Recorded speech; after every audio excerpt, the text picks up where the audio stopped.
एक सवाल करना चाहूंगा गौरांग के साथ। गौरांग, आपने पूरी पूरी कहानी प्ले आउट होते हुए देखी होगी पिछले हफ्ते पॉलीकैब में।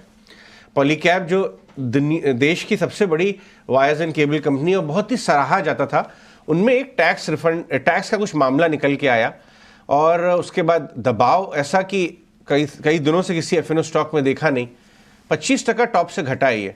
क्या ये वैल्यूएशन कंफर्टेबल जोन में आ गए या आप अभी भी नर्वस हैं जिस हिसाब से कुछ section of the market corporate governance के संदेह उठा रहे हैं? आप कैसे, 18 तारीख को इसके भी रिजल्ट्स हैं बाय द वे, आप कैसे अप्रोच करेंगे?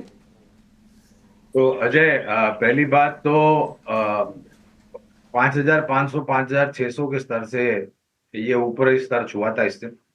इसका आईपीओ 2019 अप्रैल में आया था, 538 या 540 के आसपास का फ्लोर प्राइस था और एक बहुत ही शानदार कंपनी रही है जहां तक निवेशकों की पूंजी में वृद्धि या फिर लाभ होने की बात है। पहली बात। दूसरी बात, मूल्यांकन आकर्षित होना, अगर कोई स्टॉक ऊपर से नीचे आता है तो उसकी वजह क्या है ये जानना जरूरी है। और अगर वजह कोई टैक्स संबंधित या टैक्स नोटिस या फिर टैक्स इन्वेस्टिगेशन से जुड़ी हुई होती है, और यहाँ पर करीबन 1,000 करोड़ के कुछ बेनामी और नकद में कुछ बिक्री के बातें आई थी। मामला अभी तक सुलझा नहीं है अजय। एज अ डिस्क्लोजर, जब ये स्टॉक 4,800 4,900 के आसपास था पिछले साल करीबन नवंबर 2023 में, तब हमने जो हमारी खरीदारी की राय थी उसको तब्दील करके बिकवाली की राय दी थी और नीचे के तरफ लक्ष्य दिए थे 4,400 के। उस स्तर से काफी नीचे, यानी कि 4,000 के नीचे कामकाज कर रहा है और मामला अभी तक सुलझा नहीं है, अभी भी उलझा हुआ है।